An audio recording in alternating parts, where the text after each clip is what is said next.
Pension వస్తుందా నీకు? ఎంత వస్తుంది? 4000 చేస్తా అన్నాడు కదా. చేస్తాడు 4000 ఇస్తున్నా ఇస్తలేడు. 2000 రేవంత్ రెడ్డి ఇస్తా అన్నాడు 4000 ఇస్తాడట కానీ ఇస్తలేడు కదా. మీకు ఇవ్వట్లేదా? వికలాంగులకు అయితే ఇస్తుండు.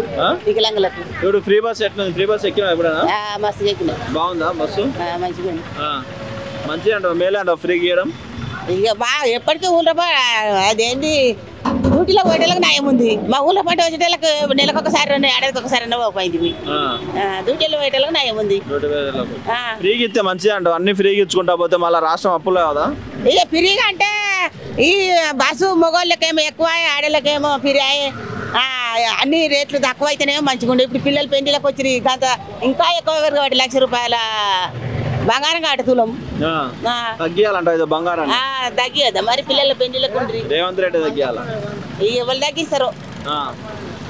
బంగారం తగ్గిస్తే మంచిది అంటారు రేవంత్ రెడ్డి కాదా? ఎవరైనా బంగారం తగ్గియాలి. 1000 రూపాయలకు తులం వెండి అది కూడా తగ్గియాలా? తగ్గియాలి మరి. పెళ్ళప్పుడు బంగారం పెట్టాల్సిందంట. పెట్టవాలి. ఇదివరకు కేసీ గారు కూడా పెట్టి కూరగాయలు పుడితే కిట్లీలు అవి ఇచ్చి సూట్ కేసులు అవన్నీ కిట్లు ఇవి లేవా? ఎవ్వరు ఇవ్వలే. మా కష్టం మానే చేసుకుంటున్నాం. మేము బతకగలుగుతున్నాం కానీ మాకు జాగ లేదు, భూమి లేదు. ఒకే ఏకన్నా పైసా మాకు పడతలేదు. మంచిగా చేస్తా అంటున్నాడు రేవంత్ రెడ్డి.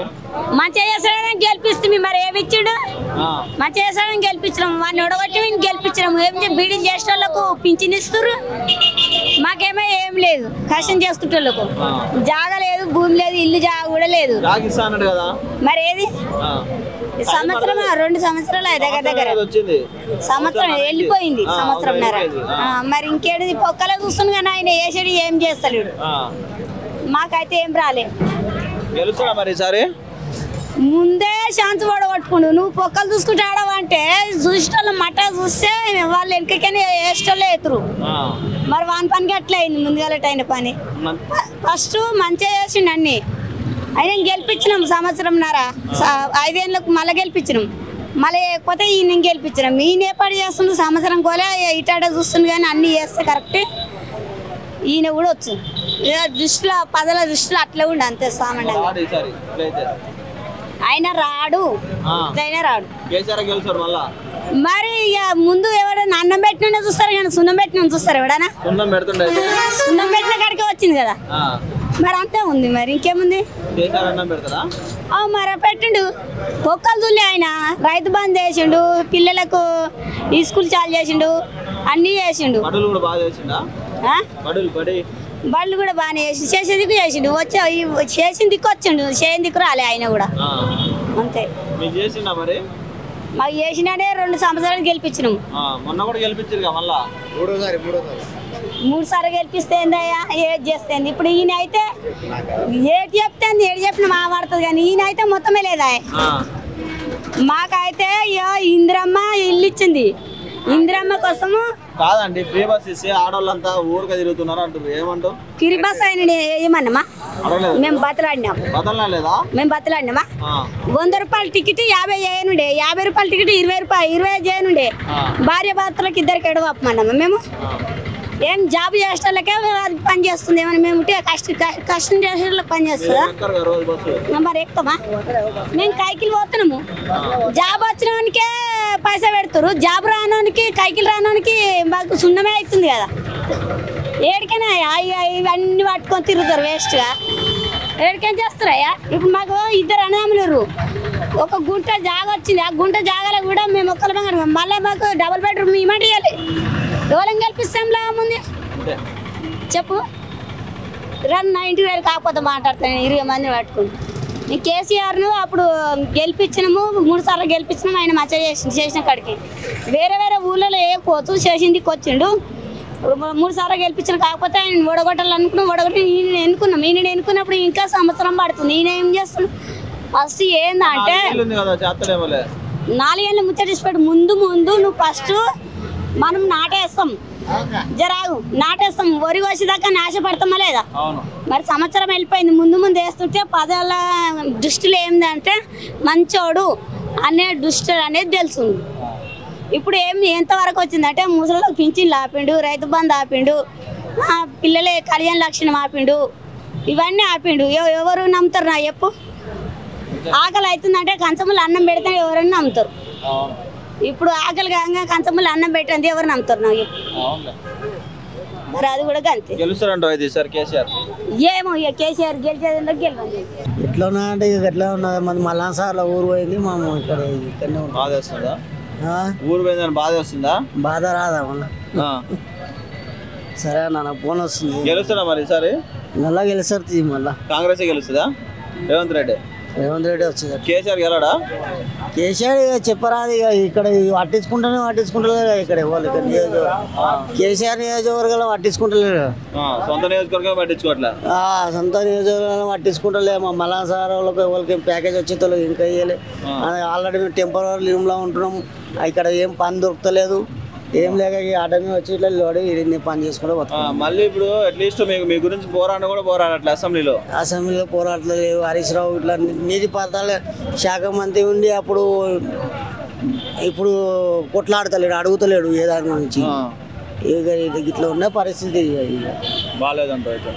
బాగాలేదు ఇక ఏ వాళ్ళ బాధ వాళ్ళకే ఉన్నాను. ఎట్లుందన్న కాంగ్రెస్ పాలన? ఎట్లా ఉన్నది ఏం చేయాలి ఏం లేదు. ఇక మాకైతే ఆటోలకైతే ఆగం చేసిండు, ఇక మనం ఏం చేస్తాం? ఇక అంత మస్తు ఇబ్బంది అవుతుంది. కేసీఆర్ పాలన బాగుండేదా? కేసీఆర్ ఫామ్ హౌస్ పాలన బాగుండే 10 ఏళ్ళు. ఇక ఫామ్ హౌస్ పాలన బాగుండే. ఇక ఇప్పుడు కాంగ్రెస్ వచ్చినాక మనకు అన్యాయమే జరిగింది అనుకో. ఇక అన్యాయం అంటే మరీ అన్యాయం. ఆటో ఫీల్డ్ అయితే అన్యాయం. ఇక మనకు ప్రజల గురించి కాదు, ఆటో ఫీల్డ్ అయితే అన్యాయమే మొత్తం. ప్రజలంతా బాగానే ఉందా? ఇక మనకు బయట తెలియదు, మన ఫీల్డ్ మనకే ఎరక. ఆటో ఫీల్డ్ అయితే అన్యాయం జరిగింది. ఆటోలకు అన్యాయం. అంటే ఉచిత బస్సు పెట్టారు కదా, ఉపయోగం లేదంటారా? మాకేం వాళ్ళకు ఉపయోగం ఉంటుంది సార్, మాకేం ఉపయోగం ఉంటుంది? దానివల్ల కూడా కొంతమంది కొట్టుకుంటున్నారు, దానివల్ల మగవాళ్ళకు ఆడవాళ్ళకు గొడవలు పడుతున్నాయి అంటారు. ఇక అది మనకు తెలియదు సార్. మనం ఏంటంటే ఆటో నడిపించుకుంటాం. ఒకళ్ళు కూడా తూప్రాన్ నుంచి ఈడికి వస్తే ఇద్దరు ఎక్కిరు, తూప్రాన్ నుంచి ఈడికి వస్తే ఇద్దరు ఎక్కిరు. ఎంత అయింది ఆ పెట్రోల్? ఎంత ఆడికి 150 రూపాయలు, ఇడికి అవుతుంది. ఈడికి వెళ్ళిపోతాక 150 రూపాయలు అవుతుంది. ఎంత వచ్చింది నీకు? ఇప్పుడు వస్తే 80 రూపాయలు వచ్చినాయి. సంసారాలు ఎగొట్టేసారు. ఎందుకు? ఏ సంసారం? ఫ్రీ బస్సు పెట్టేసి మొత్తం ఆడోళ్ళ బతుకు మొత్తం రోడ్డు మీద బతుకైపోయింది. అవసరం ఉంటేనే పోతారు కదా, అవసరం లేకున్నా కూడా పోతుర్రు సార్. ఎక్కడికి పోతారు? బస్సులలో ఫ్రీగా తిరుగుతుర్రు. ఏం అవసరం? కాకపోతే ఫ్రీ బస్ పెట్టే జగాల ఒక 5 రూపాయలు, ఒక 3 రూపాయలు, ఒక 10 రూపాయలు తగ్గించి పెడితే అందరు బతుకుతుండే. ఆటోల బతుకులు ఎట్లా అయిపోయినాయి? సంవత్సరానికి 12,000 వేస్తా అన్నారు, ఇంతవరకు 1 రూపాయి వేసింది లేదు. ఏది సరిగ్గా లేదు. 5 సంవత్సరాలు చేస్తా అన్నారు. 5 సంవత్సరాలు కాదు కదా, ఒక 2 సంవత్సరాలు కూడా వారి పరిపాలనలో కూడా సరిగ్గా జరగదు. గెలుసుడా? అసలు ఓటు వేస్తేనే కదా, ఎవరన్నా ఓటు వేస్తేనే కదా గెలిచేది. దేనికి కాంగ్రెస్ అదే అది ఏతేనే గెలిచిందా? అది అందరు కలిసిమెలిసి పోతేనే గెలిచింది. అది ఇక్కడ గెలవకపోయి ఢిల్లీలో గెలిచారు. ఢిల్లీకి పోయిండు. ఢిల్లీలో ఏమైంది? ఓడిపోయిందా? బీజేపీ గెలిచిందా? మహారాష్ట్ర పోయారు. మహారాష్ట్రలో ఏం గెలిచింది? బీజేపీ గెలిచింది కదా. బీజేపీ మంచి చేస్తుందా? మరి బీజేపీ ఇక వస్తే చెప్పలేం, అటు ఇటు మధ్యలో ఉంటుంది. కాంగ్రెస్ మాత్రం అయితే ఎవరు ఓటు వేసేటోళ్ళు లేరు. అంతేనా? మోడీ పాలన ఎలా అనిపిస్తుంది అన్న? ఒక మాదిరిగా ఉన్నదన్న. అంటే ఇప్పుడు మనం ప్రపంచ దేశాలలో మనం ప్రధాన ప్రభుత్వం బాగా వాల్యూ ఇస్తున్నారు, వాళ్ళు పక్క దేశం వాళ్ళు కూడా అందరు వాల్యూ ఇస్తారు, అందరికి ఇస్తారన్న. ఇప్పుడు మీరు వచ్చిర్రు, మీకు కూడా వాల్యూ ఇస్తారు. ఆయన ఒక స్టేట్కి, ఒక లెవెల్కి, ఒక ఇంటర్నేషనల్కి ఒక పెద్ద, ఆయనకి లెవెల్ ఇవ్వకపోతే ఎట్లుంటుంది? అంటే ఇంతకుముందు ఏ ప్రధాని గౌరవం దొరకట్లేదు. ఎవరికి దొరికినంత గౌరవం? అబ్దుల్ కలాం ఫస్ట్, వాజ్పేయి ఫస్ట్, ఈయన తర్వాత వచ్చిండు. ఈయన తర్వాత పోయినాక ఎవ్వరు రారు. అంతేనా? ఈయన పోయినాక ఎవ్వరు ఉండరాడా? మంచోళ్ళంతా అయిపోయారంట. అయిపోయింది కథం. మోదీ పోయిండా ప్రపంచమే కూలిపోయినట్టే ఆడ బీజేపీ అనేది. అట్లుంటది. ఆయన ఉన్నంత వరకు బీజేపీ బతుకుతుంది. మన దేశం పరిస్థితి ఏందన్న మోడీ గారు కూడా పోతే? అన్న మన దేశం పరిస్థితి ఏంది? ఏముందన్న ఇప్పుడు అదే బతుకు, ఇప్పుడు కూడా అదే బతుకు. ఇప్పుడు ఎట్లా బతుకుతున్నాం అప్పుడు కూడా అదే బతుకుతాం. మళ్ళీ దొంగల పాలన అయితే అంతే బతుకు కానీ వేరే బతుకు ఏం బాదు అట్లా. ఇట్లయితే ఎట్లా మరి ఇప్పుడు రాష్ట్రంలో రాష్ట్రం పరిస్థితి ఏంది? రాష్ట్రం అనేది ఏమున్నది, రాష్ట్రం గురించి ఏం పట్టించుకునేటోళ్ళు మహాత్ములు అయితే ఎవరు లేరు. అంతే. మహాత్మా గాంధీ ఉండే స్వతంత్రం తెచ్చిన మహాత్ముడు, ఆయన గురించే పట్టించుకుంటలేరు. ఇక మన గురించి ఏం పట్టించుకుంటారు అన్న?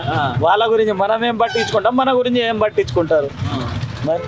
ఓకే అన్న.